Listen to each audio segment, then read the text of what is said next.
Jai Radha Madhava Kunja Bihari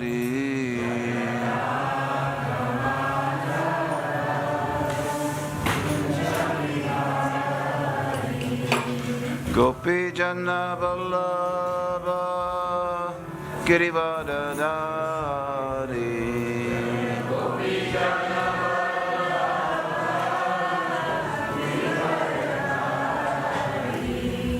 Gopi Jana Vallabha Girivardhari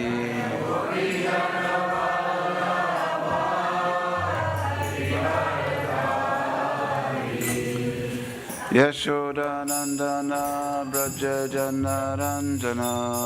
Not to me, to them. Give to them, give to them. Yashoda Nandana Braja Jana Ranjana Yamuna Tira Vanachari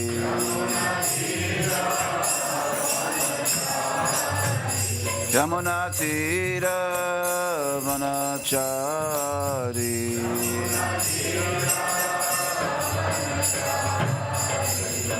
Radha Madhava Kunja Bihari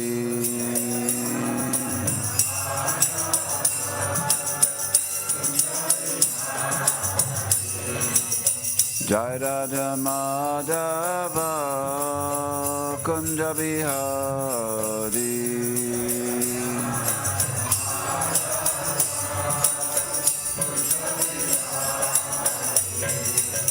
Gopi Jana Vallabha Girivardhari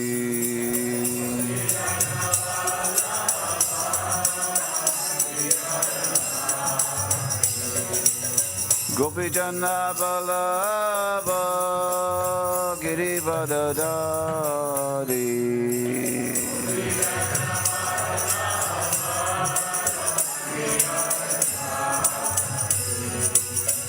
Yashoda Nandana Brajadana Ranjana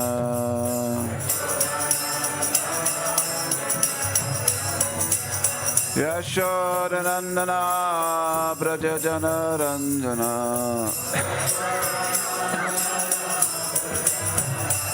Yamuna Tira Vanachari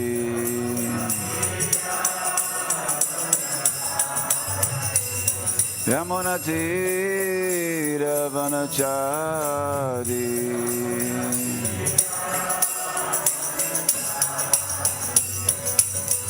Radha Madhava Kunja Bihari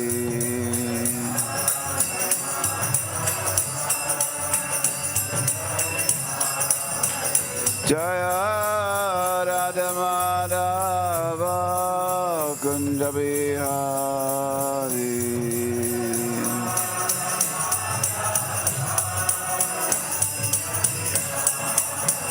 Jaya Radha Madhava Kunja Bihari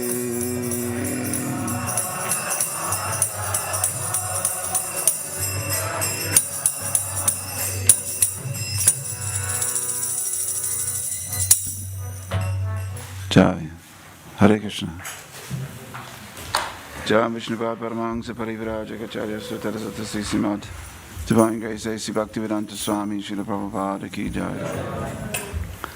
Sitaram Lakshman Hanuman Ki Jai Gaur Premanandi Hari Hari Bo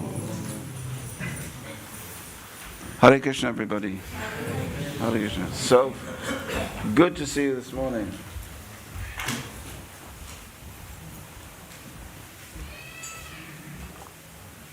Is this on? Everybody can hear? Is it third world dictator or slightly lower? There's two microphone levels, off and third world dictator. So today begins a series of talks on the avatar of Sri Ramachandra Bhagavan. This is leading up to our appearance day of Lord Ram, which is in a week, I believe. We're celebrating in a week. The appearance of Lord Ram is such an important occasion. You know you've got a good incarnation when you have a week's lead up. So a week lead up is, we only do that for Krishna, Lord Ram and Chaitanya Mahaprabhu. So today is the beginning, and today is the subject of Lord Ram and leadership. Thanks. So, to be a leader, the definition of a leader is that people will follow. You can be a good person, you can be a brave person, you can be a courageous person, you can be a brilliant strategist, a great politician. But if no one's following you, by definition, you're not a leader. You may think that you're a leader, you may imagine that you're a leader, but if no one's following you, you're not leading. So the definition of a leader is that people follow. So who follows Ram and who follows Ram Raja, his principles of dharmic kingship, the whole world. If you go to India, you will find even the trains which always run on time. When there's Ramanand Sagar's Ramayan playing, even the trains do not run on time. Children learn about Ram in school. Ram is often the first word that is spoken into a baby's ear when the baby is born.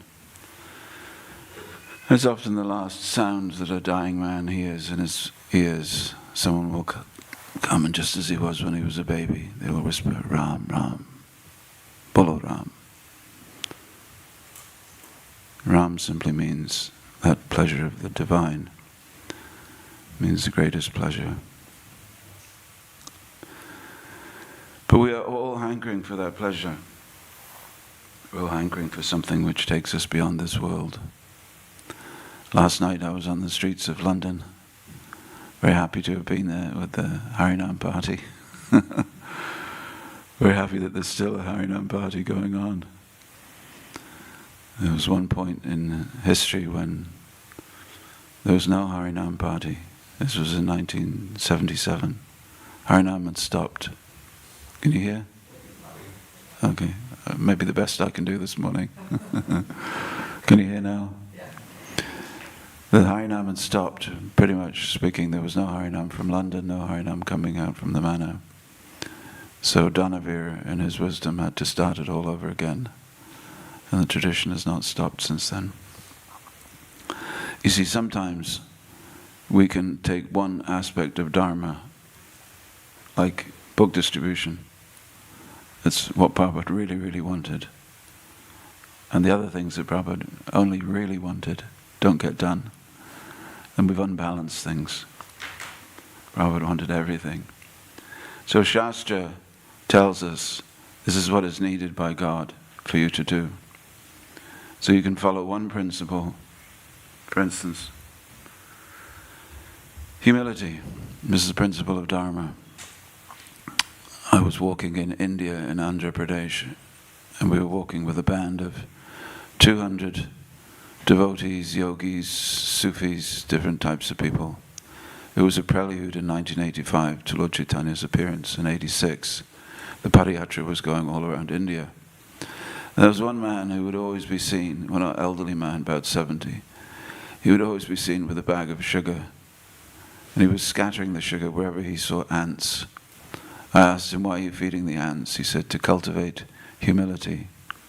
If every day I'm feeding the smallest of creatures, then I won't think of myself so big. But this was his one response. This is one aspect of Dharma. Unfortunately for him, and for us perhaps, we're meant to cultivate a whole range of attitudes, a whole range of perspectives, a whole range of actions in order to return to our spiritual home. So Dharmam tu shakshat bhagavat pranitam. All Dharma is coming from Bhagavan. We meant to follow that. So a true leader is someone who leads us on the way to reawakening that Dharma in our life. So in the life of Ram, we see not only Dharma, but we also see an invocation for others to follow Dharma.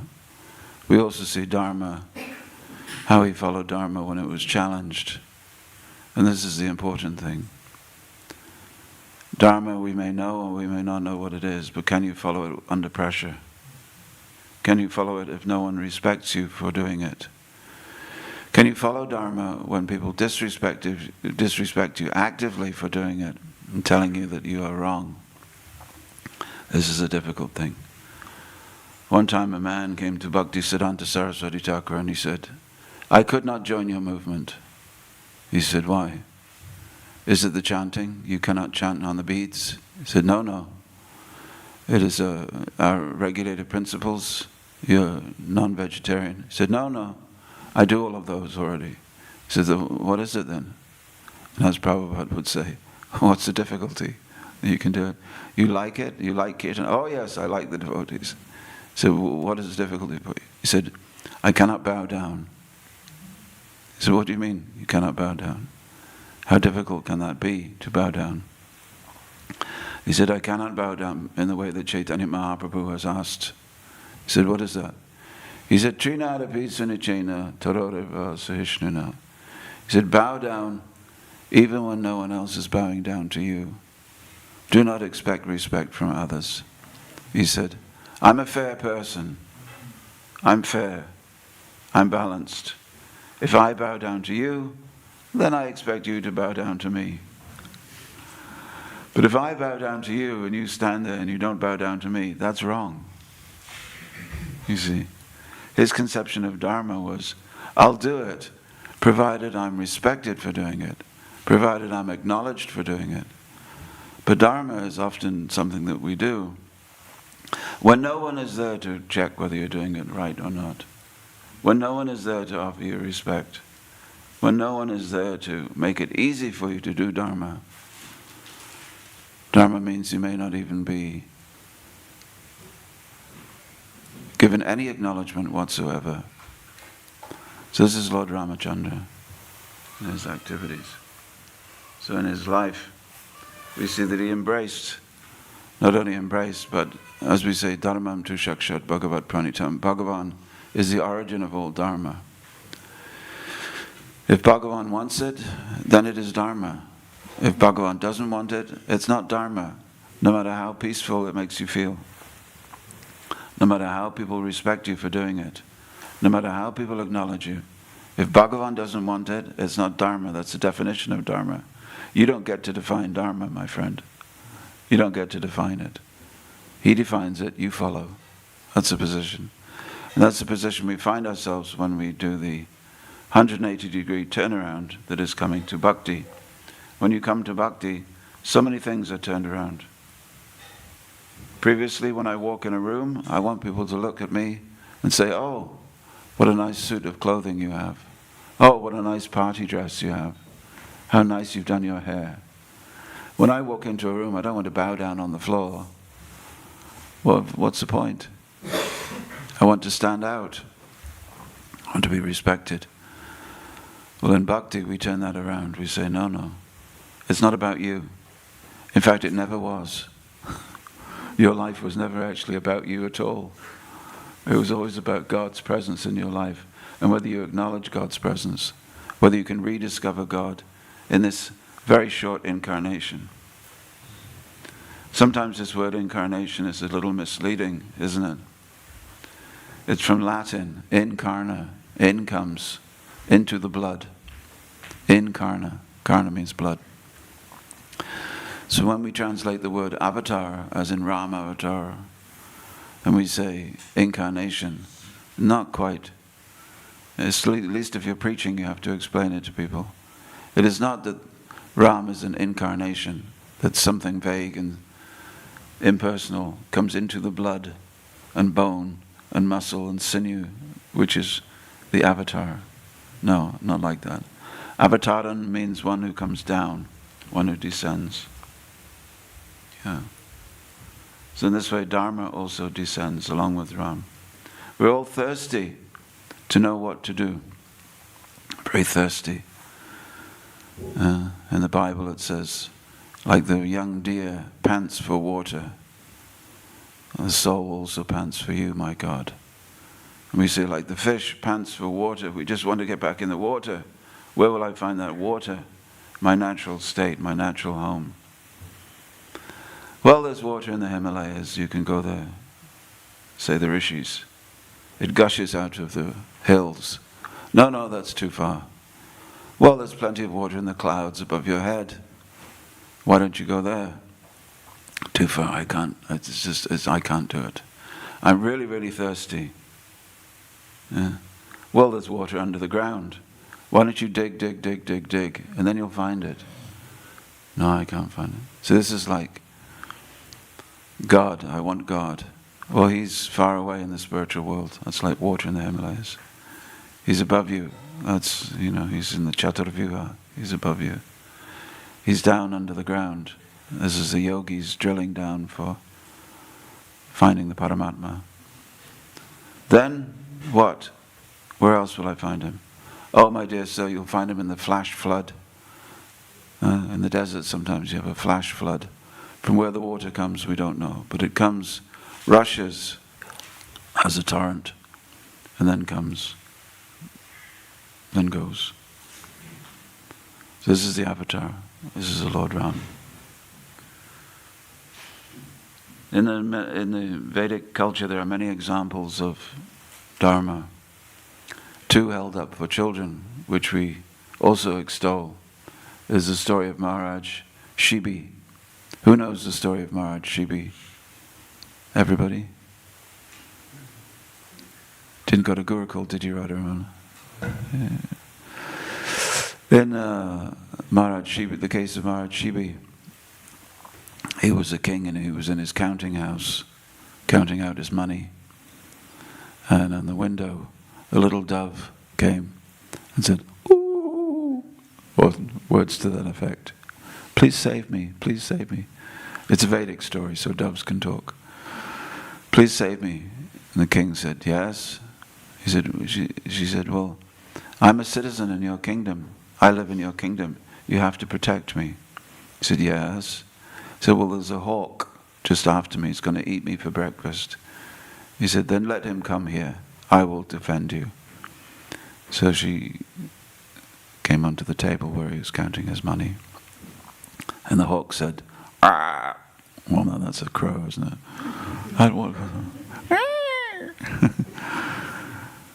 Sunday morning, folks. So the hawk said, "O king, where is that dove that was my breakfast? You have hidden it. This is not Dharma." See, a Vedic story, even the eagles know Dharma, even the hawks. "This is not Dharma. You have to give that dove over to me." He said, "No, I'm the king. She is my praja.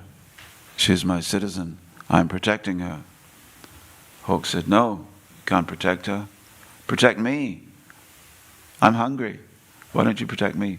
He said, "Then, in order to protect her, I will give you flesh of my own body." And he took a knife and he cut a small strip from his arm and he fed it to the hawk. And the hawk was, not enough. King cut all the flesh off one arm. He was a very brave man. Again the hawk said, "Not enough." Second arm, not enough. The thigh, at least. And the hawk said, "You must give me as much flesh as the dove would have provided me." So the king said, "How shall I do that?" He said, "Well, this is the counting house. Get your scales and measure out your flesh." So he took some more flesh and he put it on one side, and he put the dove on the other side. And the dove was still too heavy. The king said, "Yes." Eventually the king, he sat himself. He sacrificed his whole body to the hawk. And the hawk then revealed himself as a divine personality who was testing the king as to his application of Dharma. Do not think that if you've set yourself up to practice Dharma, that you will never be tested. You see, if you test it, then you fail. That's your weakness. You will be tested. Every rishi who's ever sat down in meditation Please tell me a story that you've ever heard of a rishi who sits down in meditation, to go into deep meditation, and there's not a dancing girl somewhere in the story. There will always be a dancing girl somewhere in the story. Okay? So if you take to a life of Dharma, there will always be the sound of the ankle bells, chink, chink, chink, chink. And you'll open your meditative eye and you'll go, oh no, that's what I was fearing. It will always be there. Dharma will always be tested. That's the nature of Dharma. You'll be tested, tested, tested until the day that you die. Why? Because the great sage has said, sandalwood, the fragrance of sandalwood is revealed when it is ground upon a stone. The sweetness of sugarcane juice is revealed when it is boiled. Gold is purified when it is burned. So crushing, boiling, burning, these are not very nice things. But it reveals the sweetness, the fragrance, and the purity. So the human heart is the same. We're not quite sweet enough. You quite sweet enough, sir? You're quite sweet enough? No more sweetness. See, that's the results of coming here every day. We're not quite sweet enough. We're not quite pure enough. We're not quite there. So therefore we must be tested. And sometimes that testing will be difficult. Maharaj Rantidev, King Rantidev, was also tested. Wherever there's a king following Ekadashi, you should know that there's a test just about to happen. So he's following Ekadashi. And there was a fast in the kingdom. Or there was a famine in the kingdom. And he was just about to sit down and break his fast with a small meal. Because he didn't want to eat too much because the citizens were starving. So he ate enough just to maintain his life. And a poor man came and said, I'm very hungry, sir. You're my king, can you help me? Similar story.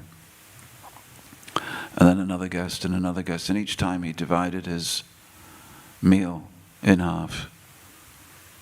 This is what we're meant to do. Always to divide our meal in half and share it with someone who's hungry.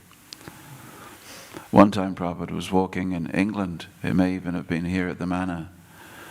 And a devotee was newly married, and he asked Prabhupada, what shall I do as a newly married man? And Prabhupada said, when you've cooked the meal, go to the door and call out, is there anybody hungry? Please come and eat. And you wait and wait. And if there's no one, then you can go and eat. So the devotee thought, there must be more to that than in married life. I'll ask Prabhupada again. So 10 minutes later, he asked Prabhupada the same question. Prabhupada gave the same answer. This one principle of Dharma for householders is very important. Someone comes to your house. Don't see him as Tithi. Don't see him as a person who's come with an appointment. And if a person comes without an appointment, if he's Atiti, what do we say? Atiti? Yeah. God has come to your door. God has come to your door. So if God comes to your door, what a culture. What a culture. Someone has come to your door and you feed them. Wonderful, isn't it? No more problems. Have you ever tried that yourself? You young brahmacharis? Ever tried that? Knocking on someone's door and saying, I'm hungry. You never done it? I've done it. Prabhupada said it. So, Prabhupada said it, we did it. So we knocked on it. You would not believe the responses. Oh, you poor thing. Of course, I did happen to be 19 at the time, dressed in orange robes. But you knock on someone's door and say, oh yeah, I'll give you some fruit. And they get some different things and bring it to the door. But even whatever they bring, you're meant to be very grateful. One brahmachari was going door to door, begging. And a woman thought that she would taunt him. So she went to the fireplace and she got some ashes She said, "I've got something for you." And he held out his begging bowl. And she dropped ashes on top of the begging bowl. And he looked at her. He said, "Thank you. Thank you, Mother." He said, You've reminded me of my future state. One day my body will just be ashes.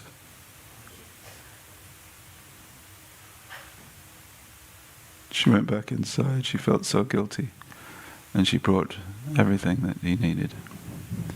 So in this way we cultivate humility, one of the aspects of Dharma. So the last person to come to Maharaj Rantideva was a man who had 2 dogs. 2 dogs? 3 dogs. And he said, "I'm hungry, and so is Fido, Rover, and Rex. They're also hungry. Can you feed them too?" So the king usually fed even the animals. And when he did that, of course, all 3 great personalities revealed themselves. Lord Shiva and Surya and Agni. So in this way, don't think that these stories are meant just to be preserved in, sort of formaldehyde in the past. They're very, very relevant to us. Because each and every one of you will be tested in some way, and you will want to pass that test when that day comes. So all of these things, they're in the story of Ram.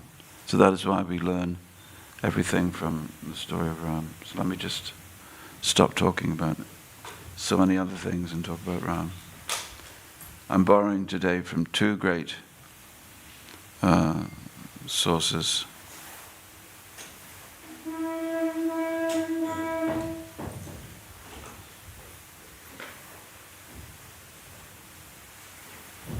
Well, thank you for your listening so far.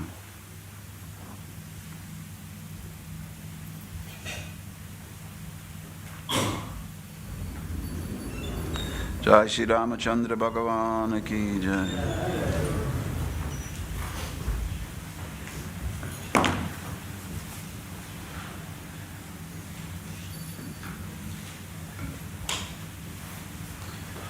So, Ram is known as Maryad Purushottam.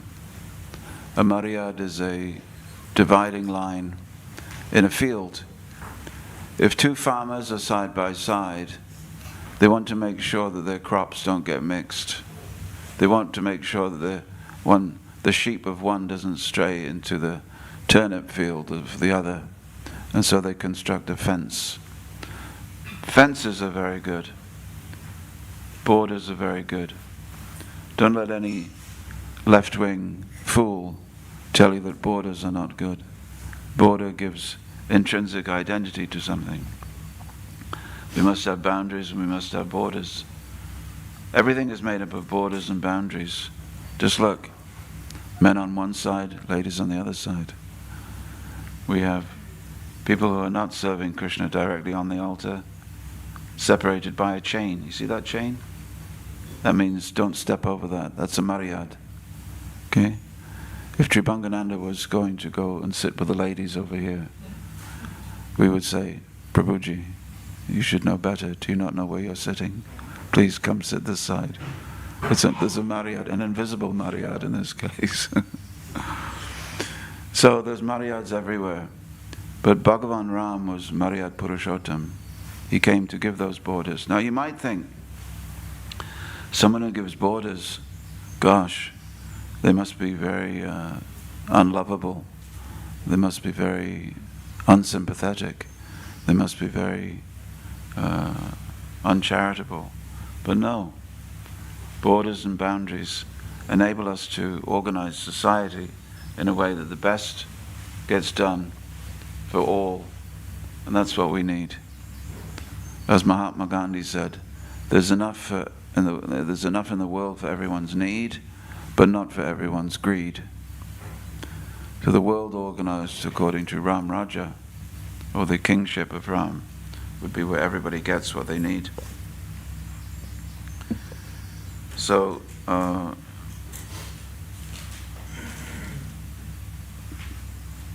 a great devotee saint known as Vedanta Deshika, and he wrote a 1,000-verse poem just about the sandals of Ram. How great even the sandals of Ram were.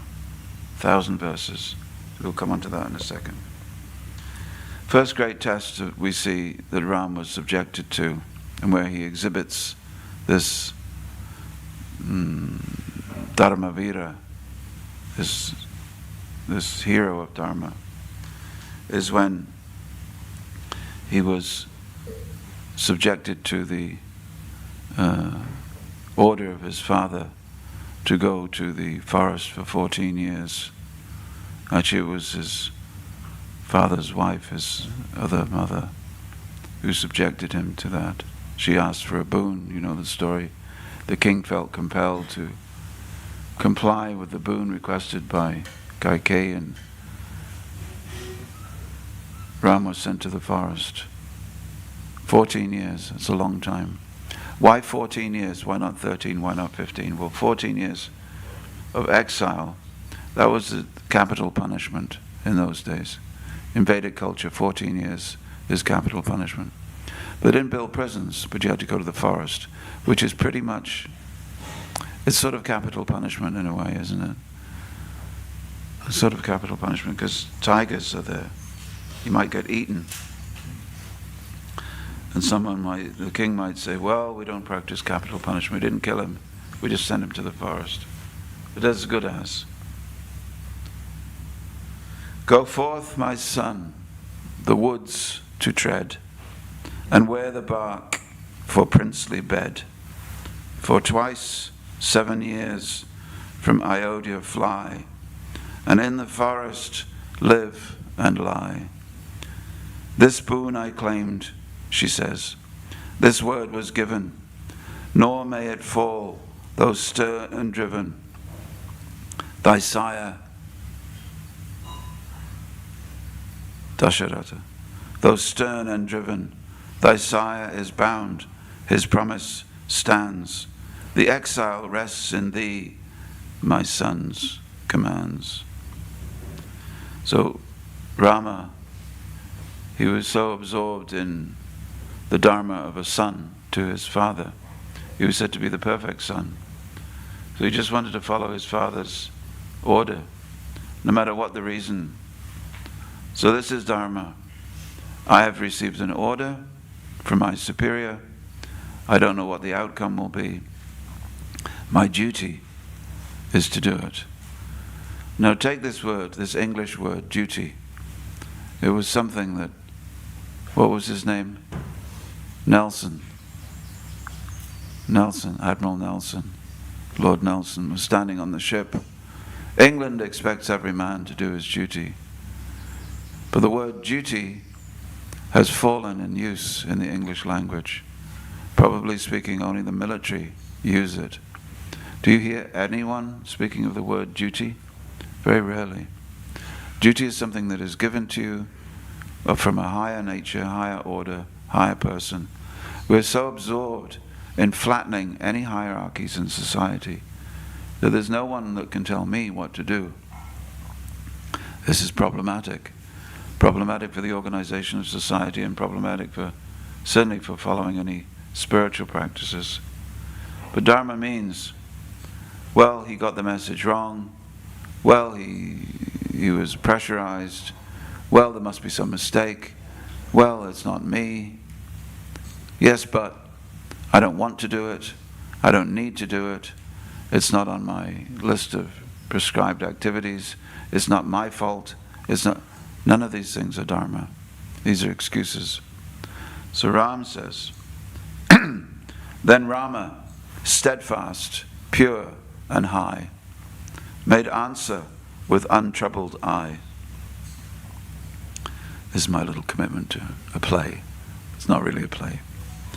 Then Rama, ever firm in truth, with calm collected mind, forsooth, to Lakshman and to Sita spake, his purpose clear, his vows to take. The word my royal sire has given must stand as law on earth and heaven. I go to forests wild and drear, and leave my kingdom, friends so dear. No grief for me this change shall bring. Obedience is the duty of a king. For truth and honor I resign, the throne that might have once been mine. nor could I, for the world's wide sway, from duty's path be turned away. Let kingdom, wealth, and life depart, I keep the promise of my heart. And then he stopped speaking. He ceased, and all who heard him there were filled with wonder and despair, yet owned the nobleness divine that made his soul in duty shine. So then we see the first of the duties. Second, actually.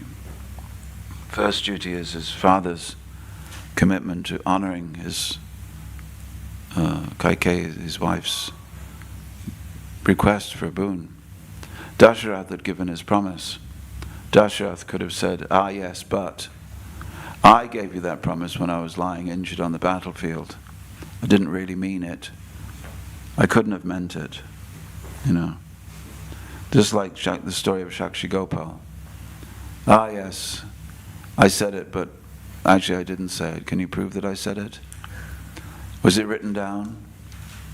We find that these days, don't we? Was it written down? No. Therefore, we used to have something called a gentleman's agreement. A gentleman's agreement is just a shaking of hands. Now, there's no such thing. He must sign. Okay, he must sign in triplicate. The files must be stored somewhere on a server. Then and only then, I must get my lawyer to look over that agreement to see whether there was any pressure involved. Because truth is a casualty, you see. Telling the truth is another aspect of Dharma. But it becomes a casualty in Kali Yuga. So the word duty means you do it regardless. And it's surprising how much gets done if you do your duty. So Dasharatha was a king and he'd given his promise. And even though it was difficult, it was the most difficult promise that he'd ever had to honor. Because of course he died after making that promise, executing that promise. Even unto death the king will do his duty. This is a sort of leader that the world is looking for. Instead we have leaders who give promises. Very famously at the moment, a leader has made promises and changed and changed and changed and changed. You don't know who you're dealing with. You're dealing with a shapeshifter. You voted in someone that was solid. You voted in a shapeshifter who's constantly changing. So what then? Should we vote differently next time, Kripamoya? Different political party? They're all the same. Therefore, the critics have said that we have a uni-political party. Just the suits change. The color of the tie may change. It's all the same. Men and women who promise and don't carry out those promises. Why don't they carry out the promises? Because everybody knows that they won't be held responsible. A king is held responsible. A true king is held responsible. Because he knows he has a sixth. He has a sixth of the karma of the entire kingdom on his head. Imagine that. 1/6 of all the karma. So therefore, the king has to make sure that he's following Dharma, but he has to make sure that everybody is following Dharma as well. Now here's the thing about Dharma. It's different for everyone. It's different for everyone. In the olden days, if a sannyasi touched a woman, the king had to take a red-hot poker, and on the end of the red-hot poker was the shape of a dog's paw. And with the red-hot dog's paw, the sannyasi would be burned right in the middle of his forehead. He didn't have to give up sannyas. In fact, the only way that he could make good on his intransigence was to remain a sannyasi. Once you have taken sannyas, you can't undo that. You can just walk through the marketplace and everybody will look. Here's that sannyasi. You see the dog mark. Vantasi. He's eaten his own vomit. Just see. Tough life being a sannyasi. If we did that in ISKCON, there wouldn't be so many sannyasis. Now it's easy. Get the maha everywhere you go. But then if this man doesn't look after his wife or wives and children, he's adharmic because he's a householder. Sannyasi, no women at all. Householder, 1 wife, 2 wife. What's the problem? Therefore there's a dharma for him and a dharma for him. So you choose your dharma. But once you've chosen the dharma that everybody expects you to perform, you have to follow it. Don't shift from that. This is dharma. And it's the king's duty to make sure that you're following. Therefore, when the young boy came into the kingdom and he was exhibiting the signs of an enlightenment, the king immediately wanted to know, who is this person that has entered my kingdom?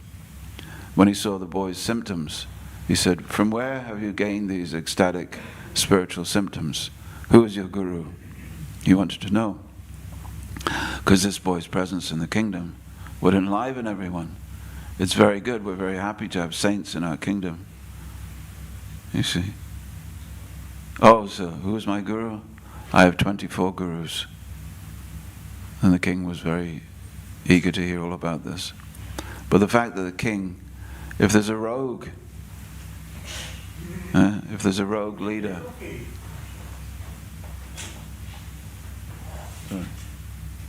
if there's a rogue leader, then the king must do something about it.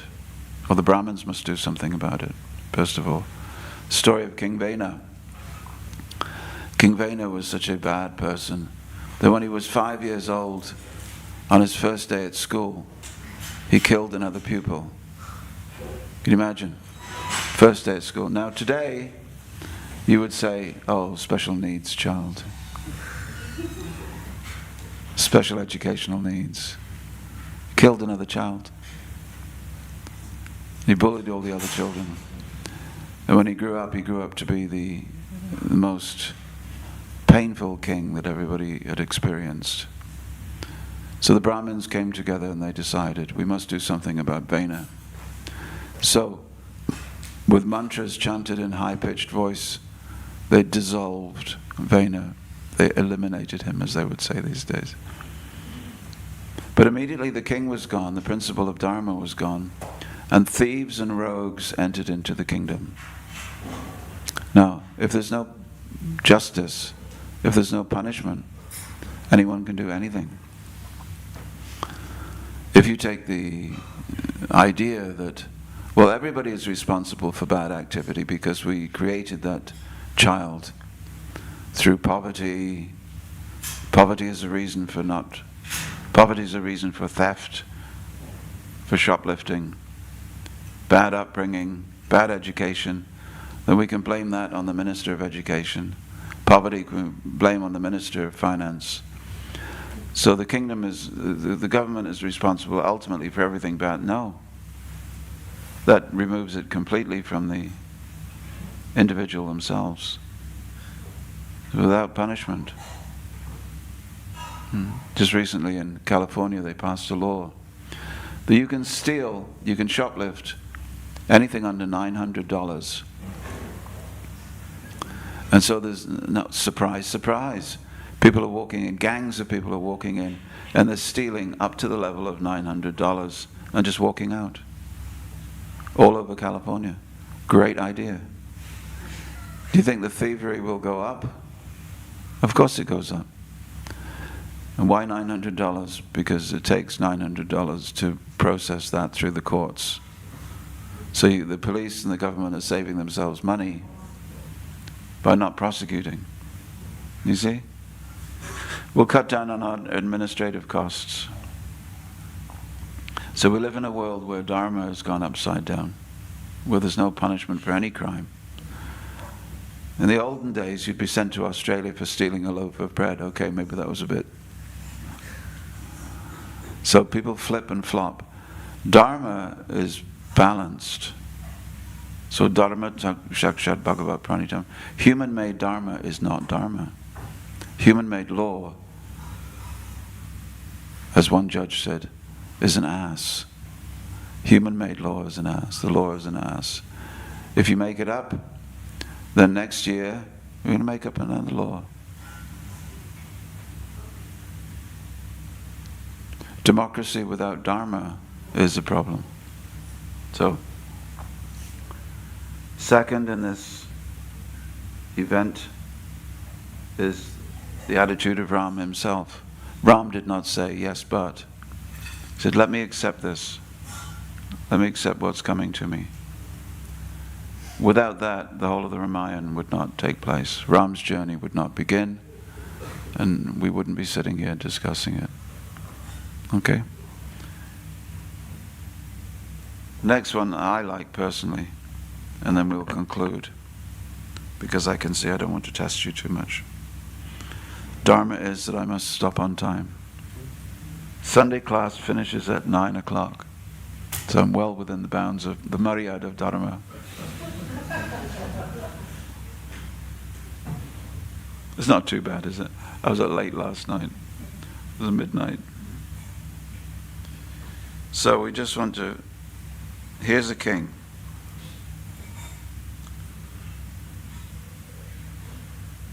Vali pramatana pratita parakrama.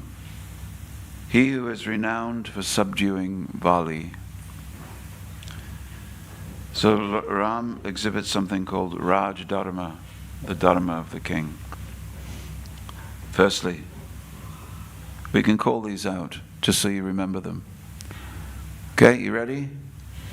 After me. Justice. Justice. Treat everyone fairly and equally. If you want to do a Power Rangers mode, you can. Public welfare. The well-being of the people comes first. Righteousness.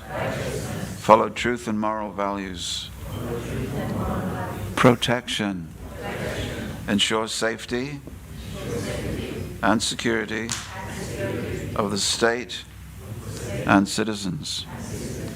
Duty-bound leadership. Always act beyond personal interests. Oh, let's bring back some leaders who know that. Therefore, Prabhupada said, in America, you should start the In God We Trust party. This was the devotee political party. Even got some votes. But you have to have billions in America to create a big political party. But they gave out political pamphlets along with Simply Wonderfuls. This was the campaign. I like you guys.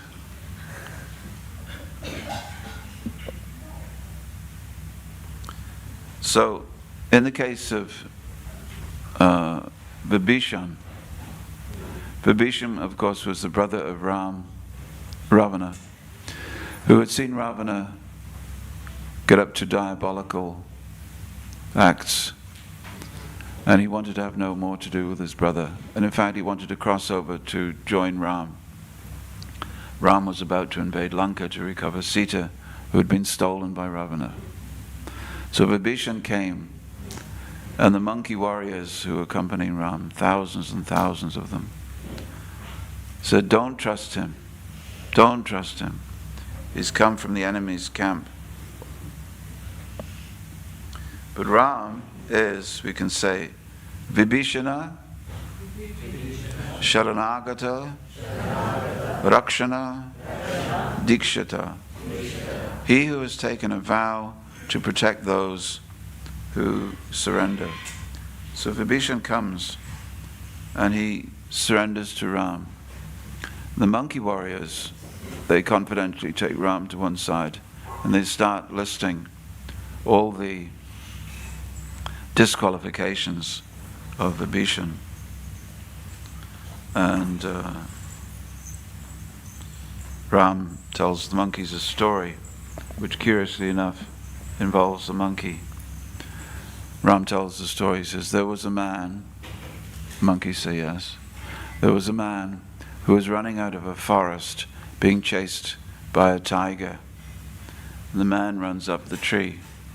And at the same time, there was a monkey also in that tree. Then the tiger sits at the bottom of the tree and looks up, and he wants to eat the man. Of course, man is very fleshy and juicy. So the tiger says to the man, he says, I want to eat the monkey, oh man. I'm not interested in you. Push the monkey down and let me have a snack. So the man pushes the monkey, happy that he's got rid of the tiger's attention, pushes the monkey down off the tree. The monkey comes to the tiger, he's shaking, trembling. He knows what's going to happen. Tiger says, I'm not interested in you. You're just a finger food. You're just a canapé. I want the main meal up there. You go up there now and push him off. The monkey goes up onto the branch. The tiger says, oh monkey, now push this man off. Did you not witness his breach of Dharma? Even though he knew that I would eat you, he deliberately pushed you off the branch. Now you must return his cruelty with an act of your own. Then the monkey says, my dear Lord Tiger, he may have breached Dharma by pushing me off the tree, but that does not mean that I have to. I will uphold Dharma, because Dharma is meant to be upheld by the individual, despite what others may be doing. So Ram's telling this story to the monkeys, and the monkeys are all nodding. He said, therefore, Ram says,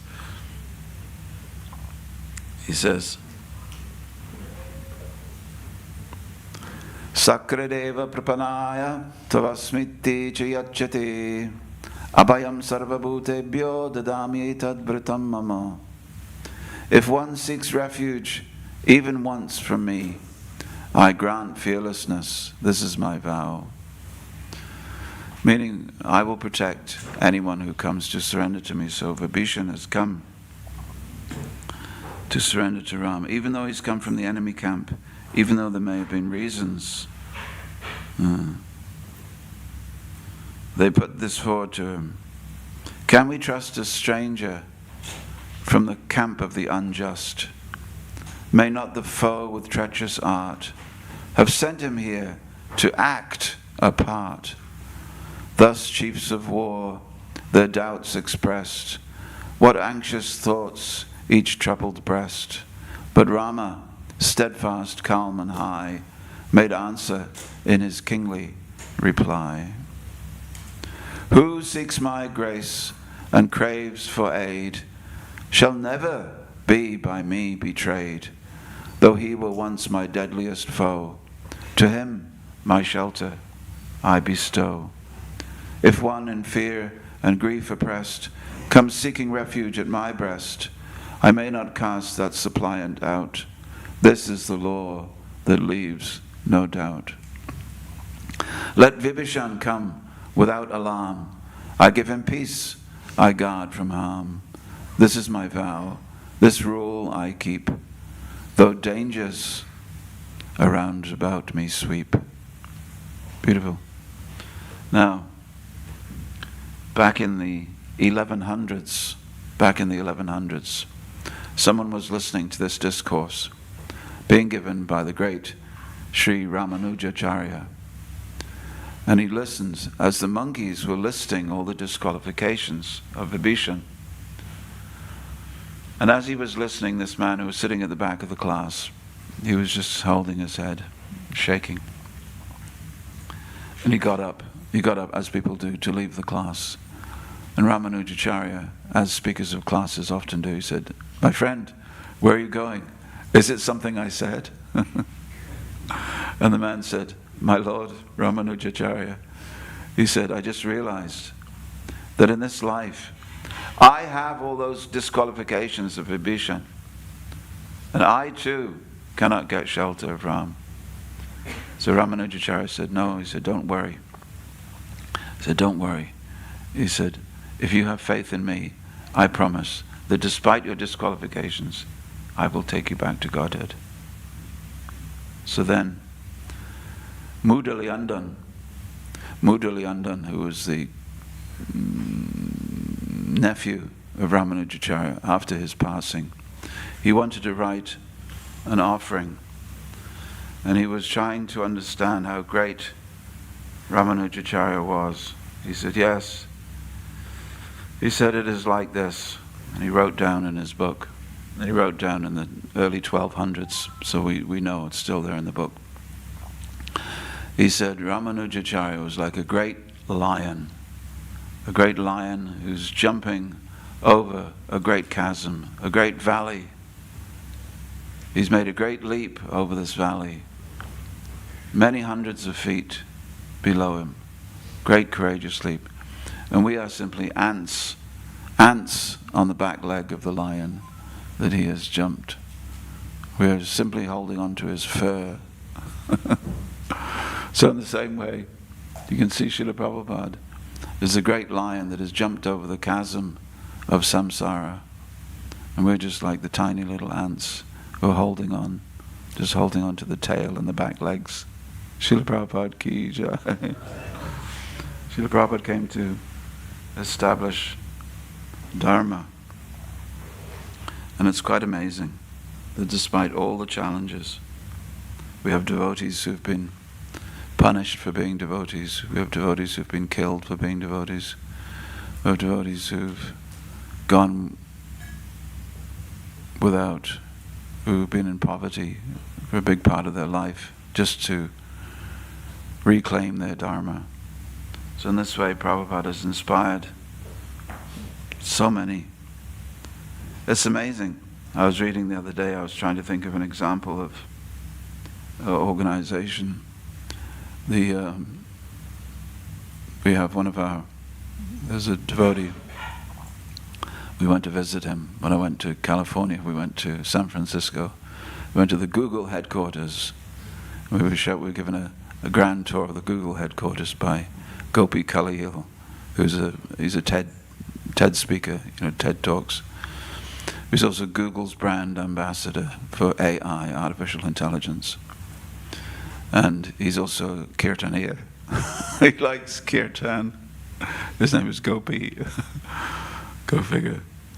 So Google spent $900 million. You know how much that is? It's a lot. It's even more in pounds. $900 million. Developing something called Google Glass. Did you hear about it? Everybody heard about it.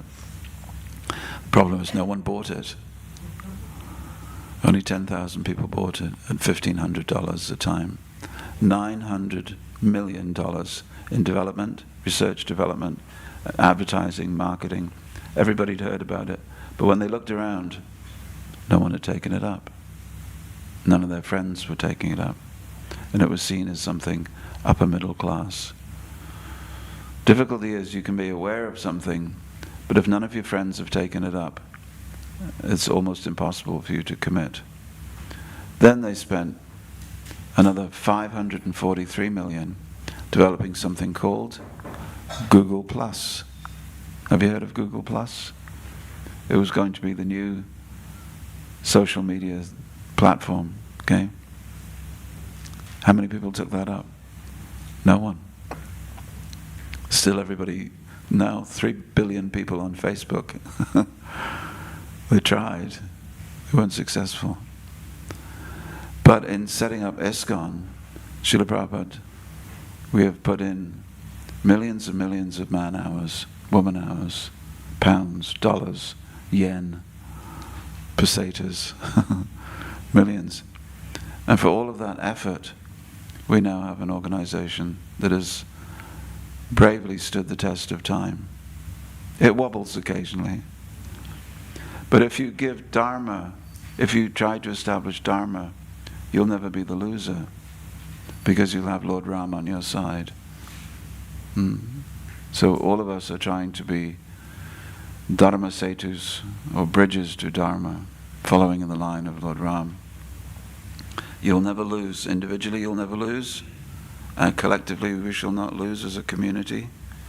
And human civilization will not lose by having in its midst an organization like ours that simply tries to teach Dharma and to follow it. Hare Krishna. Thank you. I think we'll have one or two questions.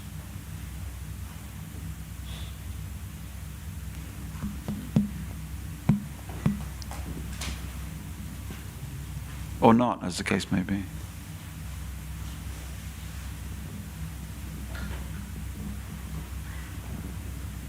Any other comments? Brave girl. Thank you. We've got a microphone for you, so your voice will also be big. Don't be afraid of it. Hare Krishna Prabhu, thank you so much for such a wonderful class. My question was, how do you know if something is your dharma, like individually? Because I'm sure we all have a collective dharma, of course. As you're on your path, and how you know if it's not your dharma and when to leave something, for example.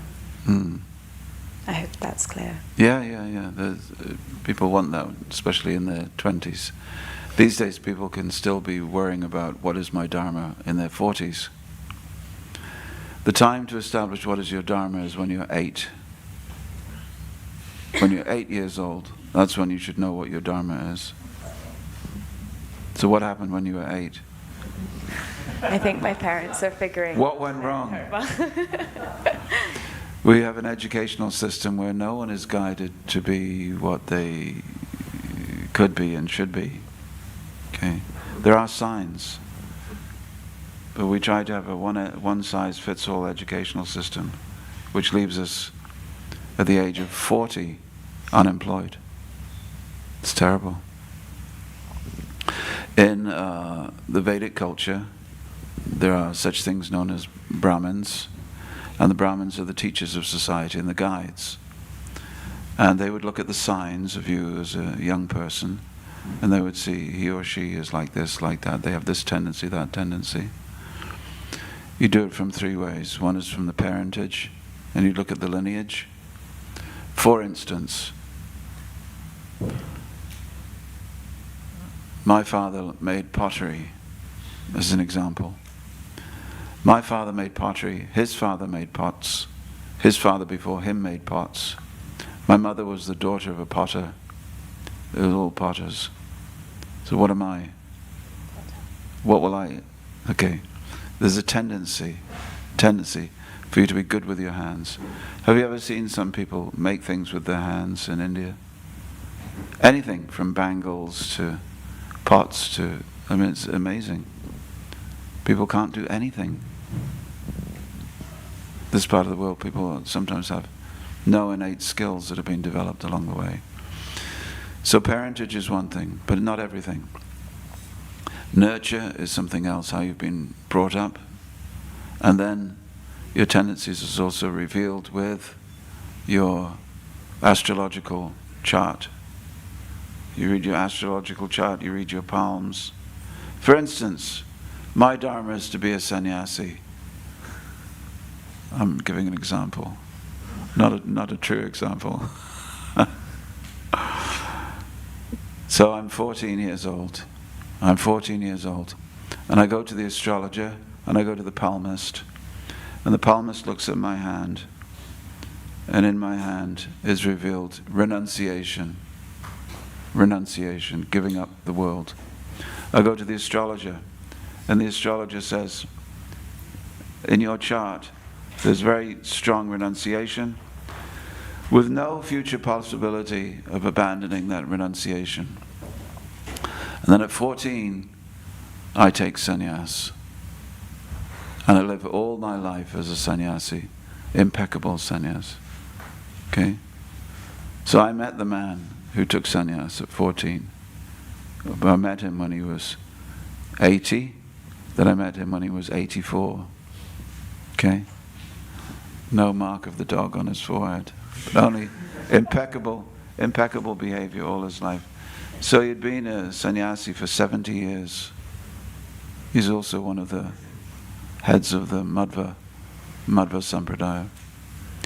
But the point is, you see some tendency there, and you can follow that tendency. And then the other thing is inclination, because it may be that my father was a potter, my mother was a potter, my granddad and grandmother was a potter, but I just like computers. Okay? But it may mean that you go towards computers, assembling computers.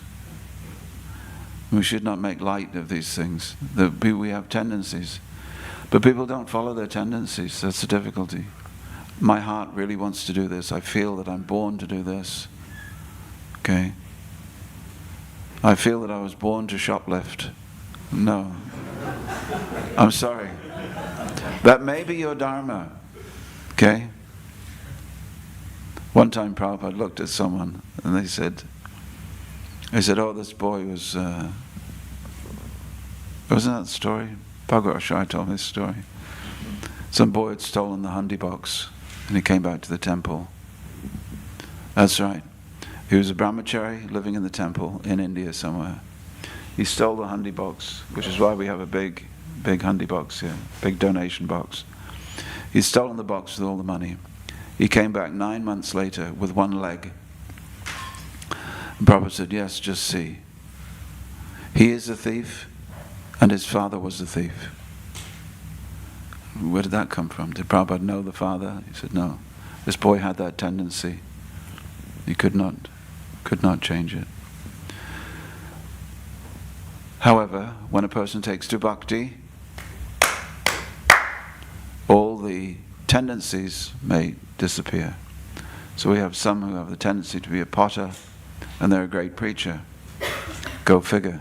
It's because when they are blessed by the Lord, they can be anything that they want. But therefore, we must say that for most people, following your tendency means finding out what it is, first of all, with a number of tests. But it should all happen before you're 10. That's why Naveen Krishna Prabhu was telling me about an educationalist expert who is now, working with the government to talk about a theory that not everybody has to go to university. Well, wow. What a wonderful idea. Not everybody has to go to university. The idea that everybody has to go to university is everybody should be trained in one particular art, skill, or branch of education. Isn't it, Andreas? Everybody should be trained. You should find your expertise. 2 big questions. What will I do with my life? Who will I marry? Isn't it? Is there any girl aged 8 plus who doesn't think, who will I marry? Everybody thinks, who will I marry? And meanwhile, the boys in the ashram, they're all thinking, I will never marry. And the girls are thinking, I will marry someday. And Prabhupada said, this is a paradox. Difficult to understand.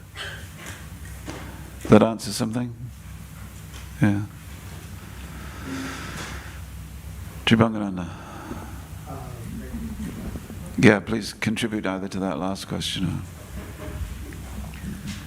Thank you for illuminating about how Dharma is totally screwed up in this age. Yeah. And how Prabhupada is so kind that he's teaching us Sanatan Dharma, Yeah. which is the real Dharma of the soul. Yes. To be engaged in the loving service of Krishna. Yeah. And if this is going on, the rest can follow very nicely. Yeah. But without the Sanatan Dharma, the whole life is spoiled. Mm. So thank you very much. Yeah. And thank you, Srila Prabhupada. Yes, thank you, Prabhupada. Hare Krishna. Edgesh, yes. I was a little unclear about one point you made, clapping your hands and all your Dharma goes. I sort of picked up that, maybe I got it wrong, that you're saying if we become a devotee, we don't have to look at our inclinations, and I think that would be a very, very dangerous thing. Did you notice that I was looking at Tribangananda when I said that? Yeah? Yeah. Yes, there are two schools of thought. One is that everything disappears, which is also true, because it's Shastric. It's there in Shastra. The other school of thought says, which is also in Shastra, that you unplug the fan from the wall, and very, very slowly the fan, although it keeps turning, slows down. That's something else. But only if you practice pure Dharma. Pure bhakti will unplug the fan completely. Yeah. But that doesn't mean that you don't have a material body which has certain tendencies. But it does mean that you may possibly rise above them. It would seem very important that we get devotees in the right service. It's like if you're using tools, you try and use a spanner and you get a screwdriver instead. It's just not going to work. Yeah. And I see that sometimes, that we have devotees who are not trained. You talk about leadership as well, and sometimes we think we can become a leader. We've not got training in leadership. Yeah. It's not going to work. Yeah. It's going to lead to frustration, like, spanner instead of a screwdriver. In one sense, it can be crazy. It can become madness in the name of transcendence. I was listening to Mukunda Maharaj yesterday talk about the beginnings of ISKCON. He was the temple president here, and Prabhupada wrote him a letter. Now, in the days that Prabhupada wrote this letter, there were many, many people who had come to our movement from the popularity of the Beatles and the Hare Krishna mantra record, and there was a first flush of success. Temple room was filled, and Prabhupada wrote Mukunda a letter, and he said, it is very good that you have the temple room filled with people, but please try to find some leaders. Please go to the universities and colleges and try to find some intelligent people. And then he said, how much longer? He said, the temple room is filled, but how much longer will they go on with their jumping? Haribol, Haribol, Haribol. Meaning, it's very nice that you made it popular, but now you have to find leaders. So they did that, and someone named Revati Nandan Swami went to universities, and when we total it all up, it was 140 universities, colleges and schools that he went to all over the UK. Practically every night, or at least several times a week, putting on kirtan and prasad. You may even have been with him, Tribangananda, before your day. Yeah, 71, 72, I think it was. So he was moving so rapidly because they'd done all the bookings.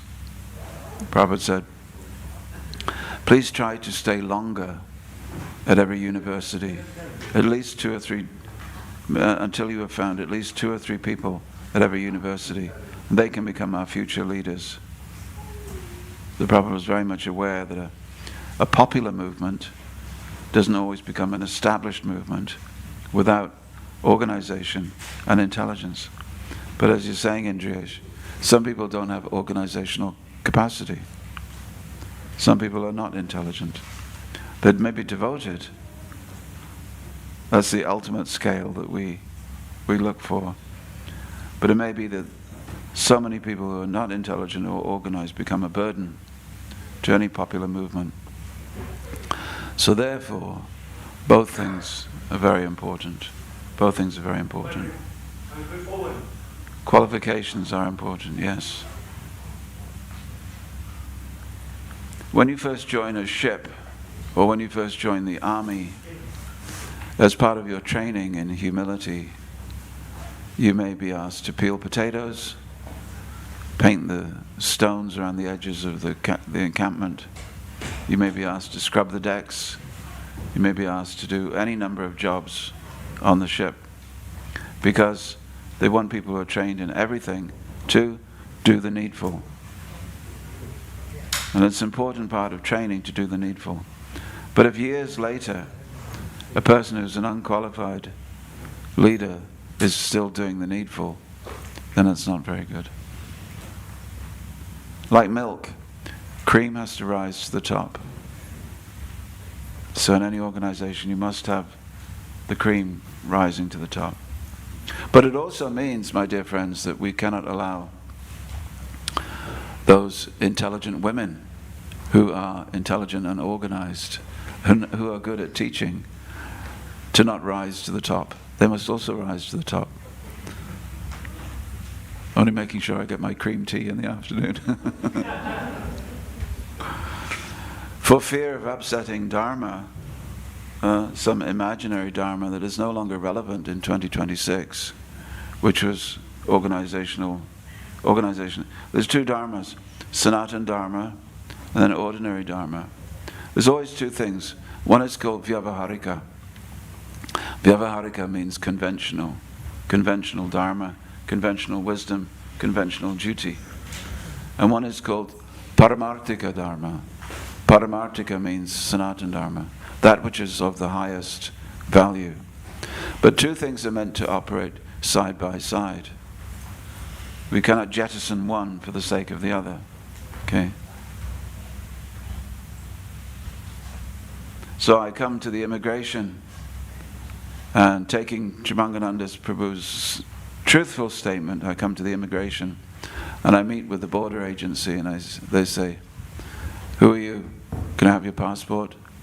And I say, "I'm just a spirit soul passing through this." "What is your name?" "My name is Atma, Shuddha Atma. I'm just traveling through this world." "Where were you born?" "I'm from the spiritual world." "Where are you going to?" "I'm going to the spiritual world." "How long do you tend to stay here?" "As long as the Lord gives me His blessing." Security. So I have a conventional identity, a Vyavaharika identity. My identity is that I am a male, and I'm of a certain age, and males of a certain age will get certain problems. I was with Dr. Sanjeev Agarwal, our Sundarananda Das, and my hospital, the urology department, which I've become I should be paying rent very soon, but the urology department is the chief clinic in the country for sex change operations.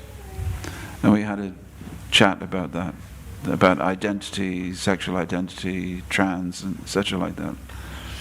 And he was very dismissive, because he said, "You may change your external identity," he said, "but internally you will still have the organs of a male, and you'll still be," and there's now problems that men who have become women have men's problems internally, but because of the clash in identity, they don't go to the doctor in enough time, and they're dying because of that misunderstanding. So we don't jettison our Vyavaharika identity. Okay. Otherwise, if it's too early, that leads to destabilized spiritual life. And what to speak of a destabilized society. Yeah. So everybody should have the opportunity to becoming the best that they possibly can. So in ISKCON, we really need the most talented, the most organized, the most intelligent people to rise to the top. Not to be blocked, but to be trained and educated. So please, gentlemen, ladies, step up, because your movement needs you. Like the Lord Kitchener poster, yeah? Your movement needs you. Krishna Vaishak. Could you give the reference to the poem you're reading that's from? Yeah, it's a chap called Griffiths, R. Griffiths. He was a Christian vicar who just fell in love with Ram in India. And he wrote the whole of the Ramayana in poetry. Beautiful poetry. He was quite a vicar. He transcended Christianity to become a Ram Bhakta. as many people did in those days. When I was in India just last time, there was a big group of people, the British, you could say still aristocracy, that come to India every year on an annual pilgrimage to a shrine where the forebear, great-great-grandfather, came and had, he was a tax collector for Queen Victoria's government. And he said, temples have to start paying tax. They're just ordinary places, they're occupying space. We tax every building, you're making money, you have to pay the government tax. And they said, no, it's a temple, the government should be paying us tax. So there's two stories actually. So one gentleman, he came and they were insisting. They said, well, if you really want to take it up, you go and speak to our Acharya. Now the Acharya had passed away 300 years ago, but his samadhi was constructed in such a way that there was a little door. You could go inside and make your prayers inside the samadhi. So he went inside the samadhi. From outside they heard him talking. He was a British man. Had him talking in English. And then there would be silence, then he'd be talking in English, silence, talking in English, silence. And as he came out of the samadhi, he said, I have had a lovely discussion with the Acharya. He said, now I understand. And look, he gave me some dried yellow rice. I shall have this with my lunch. So this is a miracle that the Acharyas give out dry yellow rice as prasad. So he'd had this conversation in which everything was explained to him. The temple no longer had to pay any tax. So the great-great-grandchildren of that man, they come to India every year. They do a puja. Isn't that amazing? So it was a miracle. Another British gentleman, he saw, anyway, there was a dam that was about to the water was flowing over the dam. And he said, I don't know what we're going to do. He was a local district collector. I don't know what we're going to do. He said, they said, well, we should all pray to Ram. He swears, this is again in the 1800s, he said, he said, did you see what happened? And they said, no. He said, you couldn't see him? He was shooting arrows. He said, I saw him shooting arrows. He said, who? He said, I don't know who it was. He was protecting everyone from the dam bursting. There's another British gentleman. Many, many stories. We should finish. Thank you. Hare Krishna. Srila Prabhupada ki jai. Dharma Yuddha ki jai. Dharma Veera ki jai. Dharma Setu ki jai. Sanatan Dharma ki jai. Jai Shri Ramachandra Bhagavan ki jai.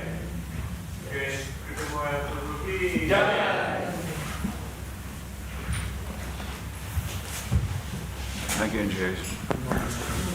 It was slightly I was going all day yesterday. My delivery is slightly ponderous this morning. No, I just. No, we do. We have to follow that. We have to sort of just see, what a person is skilled at. I remember years ago, I asked the temple commander if I could have help doing something before school came. We needed some sari line, so we got two guys, and he got one ironing and one doing something else. And then it turns out the guy that was doing the ironing couldn't iron, but the other guy could iron. So we didn't even ask. You got two people. Oh, yeah. You got two people.